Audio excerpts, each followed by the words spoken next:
Now at 5, a high-speed chase leads multiple agencies through Kansas and Missouri. Plus, we've got expert advice on when it's safe to burn and why right now is not the time. And a bouquet-making event blooms at the Spiva Center in Joplin today. The 4 states' most watched news starts now. A high-speed police chase through southeast Kansas leads to the arrest of a Pittsburgh man. This is KOAM News at 5. I'm Tanya Bach. The incident started around 11 last night in Crawford County after an attempted stop of a white Chevy HHR. Authorities suspected the driver of aggravated burglary and domestic assault. Multiple agencies, including Pittsburgh Police, Crawford County deputies, and the Quapaw Nation Marshal Service, joined the pursuit from Crawford County into Cherokee County, into Missouri, and finally back into Cherokee County. The Crawford County Sheriff even rammed the suspect's vehicle as it slowed to turn. Authorities managed to capture the driver and bring him to the Crawford County Jail.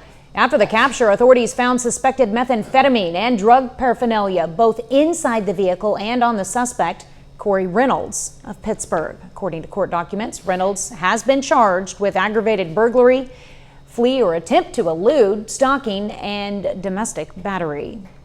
Officials in Central Park in Carthage have closed the bathrooms following a vandalism. Although cleanup and repairs are underway, officials say the damage is extensive and may take some time to fully address. They also encourage anyone witnessing improper activities in the park to notify the police. Chief Meteorologist Doug Hetty joins us now with a first look at the forecast. Yeah, and it's turned out to be a beautiful Friday for us today. A little bit on the windy side. Once again, we just can't get away from the wind. We've had winds gusting 40 upwards of 45, but temperature is good, 68. Joplin, also in Pittsburgh. We have those north kind of westerly winds kicking in, sustained at about 20. But again, we've had gusts a little bit higher than that, especially earlier today. The winds are going to start to come down a little bit as we go through the evening hours, which is good news. So near calm by tomorrow morning. They'll start to pick back up again with our next wave as we get into Saturday evening. If you're getting out this evening, 60s, 50s, 40s, eventually near 30. Weak little wave causing the wind passing by to our north, but another one building out toward the west. But I think temperatures over the weekend look pretty good. We're going to climb into the 70s on Saturday, but chances for thunderstorms tomorrow night. We'll talk about that here in a bit. All right, thanks, Doug. Well, just after midnight, Nevada, Missouri firefighters responded to a house fire on the 600 block of West Cleveland Street. First responders found a single-story home heavily involved in fire. Crews were able to get the fire under control. One occupant was transported with unknown injuries. Authorities say the cause of the fire is likely discarded smoking materials outside. Well, just like the wind, fire danger is back in the 4 states. Many areas remain or are under a burn ban. KOAM's Alani Walton spoke with Carl Junction firefighters about the danger of burning when you should not. I've seen fires going, and you're like going. Joplin resident Randy Storm says he sees fires burning even when burn advisories and bans are in place. He says he wouldn't dare. I have burn barrels, but I always take my hose out with me and try to make sure, and if it's like this, no way. But not everybody's like that. And according to Carl Junction Fire Chief Joe Perkins, there are people in the area that burn on red flag days every year. He says, cut it out. On a day like today, we would advise, no outside burning. Leaves, or a lot of people will, burn mail, important documents, whatever. And then the wind will shift around those buildings, cause it to get out of hand like that. And that's not all. Chief Perkins says you always have to make sure the fire's completely out, because if you don't, the next day, winds blow that top layer off, get plenty of oxygen to what's still kind of smoldering, and it'll bring it right back to life. We've seen fires that were not actively burning up to a week and a half be brought back to life. Although Perkins is against burning on red flag days, he says if you happen to do so, there's some safety measures that you should follow.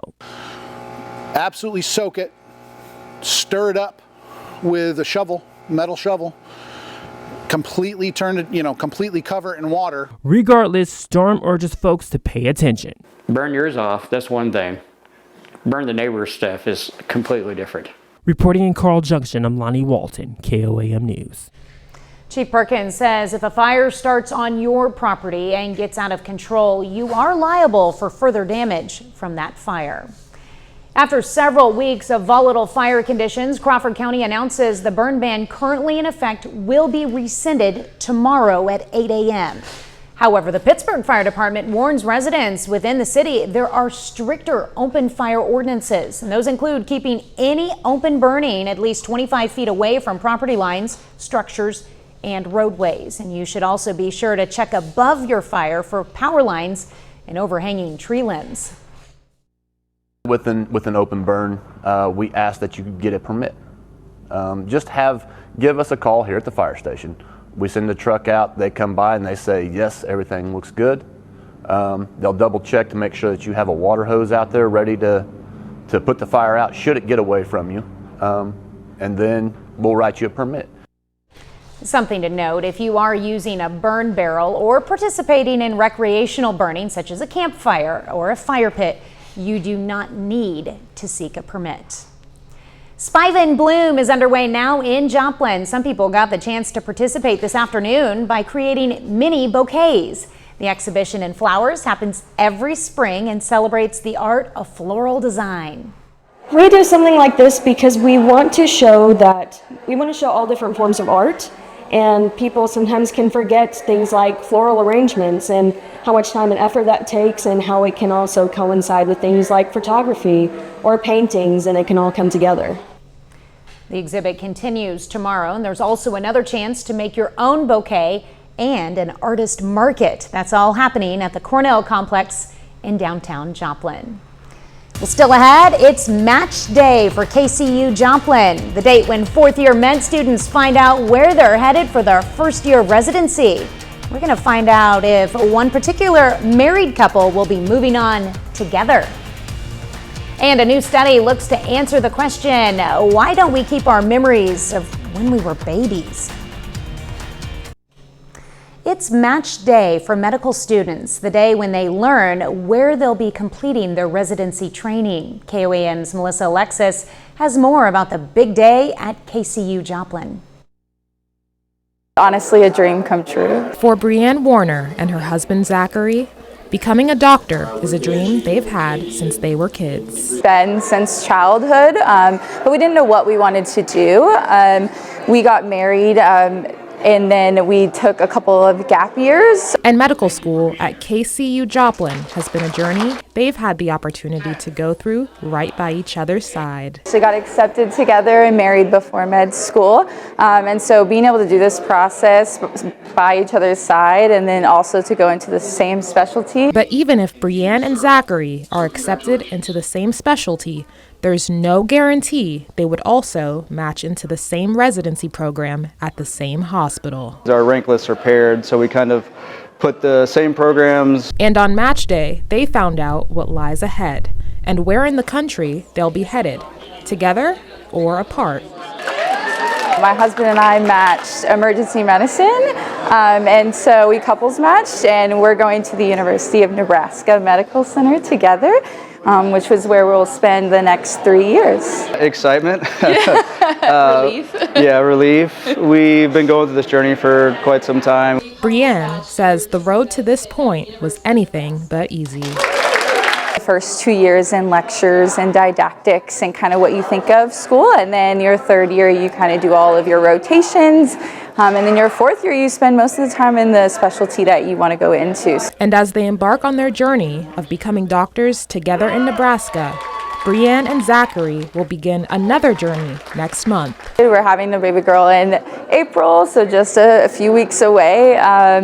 And so, yeah, it's definitely going to be a challenge, but we're very excited. August, we went to University of Nebraska, and that's actually when we found out that we were pregnant. So, funny enough, that's actually where we're going to residency, so pretty cool. Full circle moment. Yeah. A full circle moment the couple will remember for a lifetime. Now to go on this residency journey together to become the best ER physicians we can. Reporting in Joplin, Melissa Alexis, KOAM News.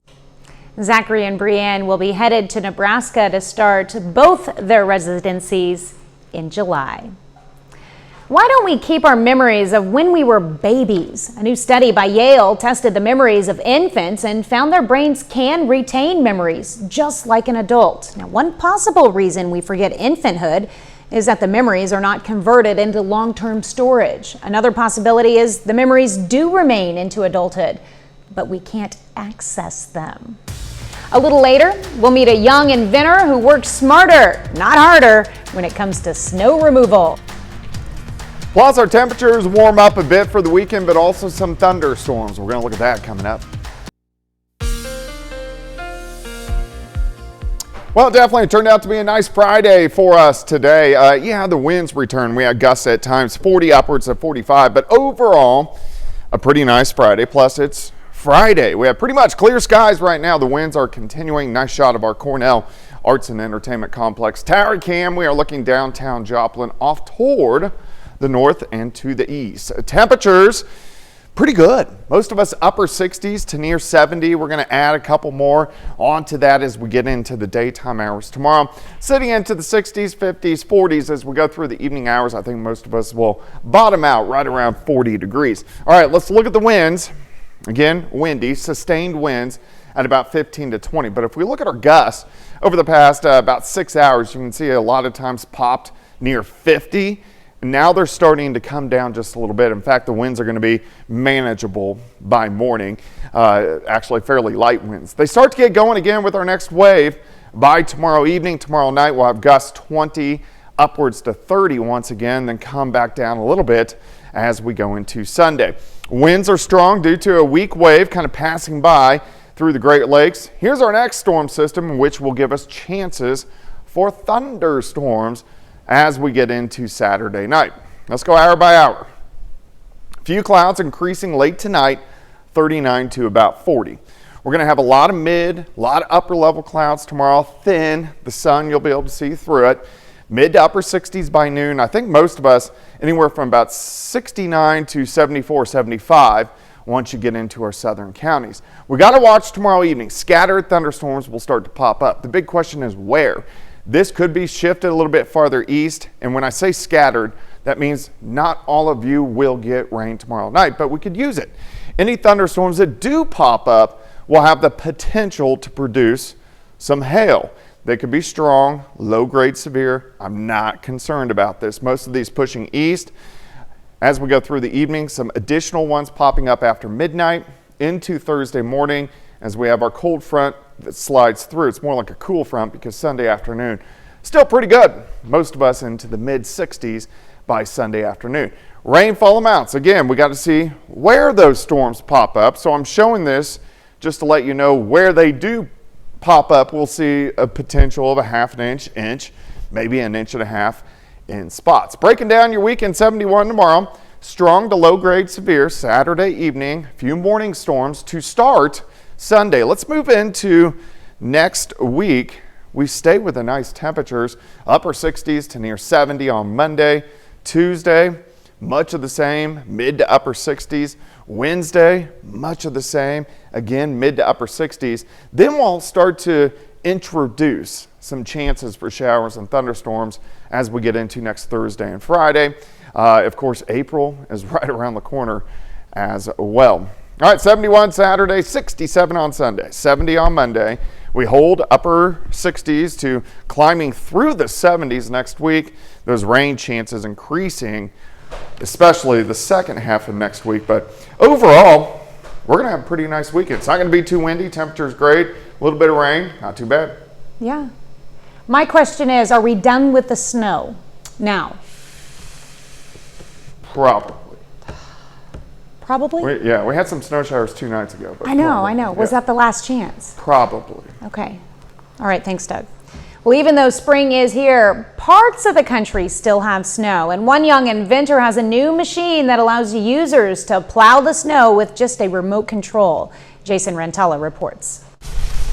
Nearly a foot of snow is the perfect test for the latest version of University of Minnesota senior Max Minikov's snow clearing robot named Novoso.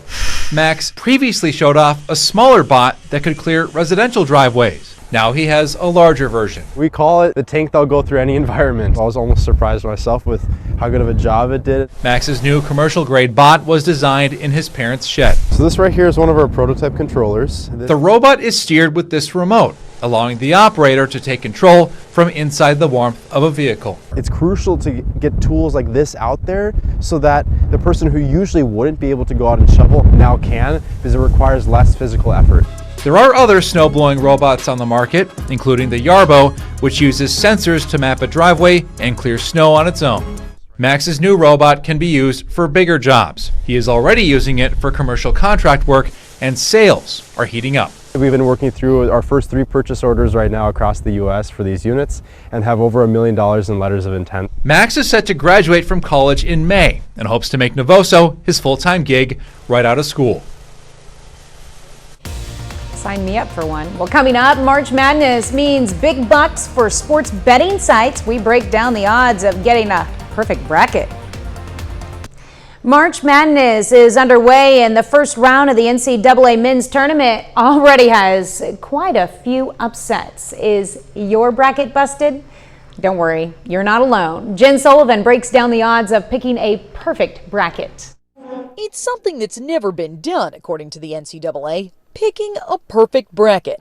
Think you can bust that statistic this year? The odds of picking all 64 games correctly is 1 in, yeah, that's a lot of numbers. 9.2 quintillion. But if you know a little bit about basketball, your odds are better. 1 in 120.2 billion, according to the NCAA. Despite those despicable odds, the NCAA says 60 to 100 million brackets are filled out every year, and typically they're free, so anyone can do it, making it even more fun to participate. It's the underdogs who will win the games, it's the unknown, it's the pace of the games, it's a action-packed 3 weeks. Lori Kalani with sports betting website DraftKings says they see a surge in business during March Madness. It's an extremely busy time of year. The American Gaming Association estimates Americans will legally wager $3.1 billion on the men's and women's college basketball tournaments this year. That's up from $2.7 billion last year. Sports betting is now legal in 39 states, and it's become a multi-billion-dollar industry and continues to grow. Certainly the smartphones have made everything more accessible, but with technology have come great opportunities to really play responsibly. Kalani says DraftKings has tools to help players set limits and budgets on their bets. March is also National Problem Gambling Awareness Month, a reminder to gamble responsibly. For Consumer Watch, I'm Jen Sullivan.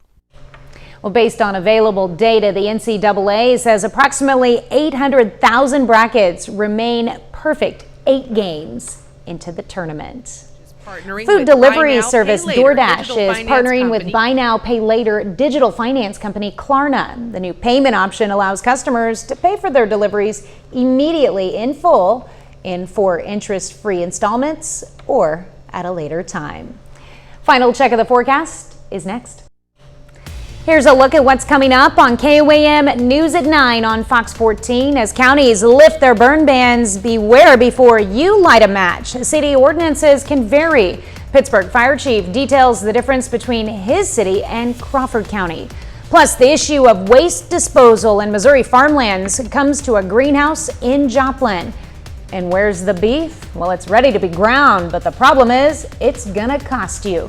Those stories and a lot more tonight on KOAM News at 9 on Fox 14. Speaking of those burn bans today, wind. I know, we just can't get away from the wind. It is going to calm down a bit, still going to be breezy, but the winds calm down over the weekend. Actually, a pretty good weekend. We're going to have 70s for us tomorrow, some scattered thunderstorms tomorrow night. Some of those could be a little bit on the stronger side, lingering into Sunday morning, and then Sunday afternoon looks pretty good. But temperatures over the next 10 days, no complaints, 60s and 70s. All right, can't complain about that. All right, thanks, Doug. Thank you for watching. And due to coverage of the NCAA men's basketball tournament, we will not have a 6 o'clock newscast this evening, and our 10 p.m. news is going to run late tonight. In the meantime, we'll see you on our sister station for KOAM News at 9 on Fox 14. Have a great evening and an even better weekend.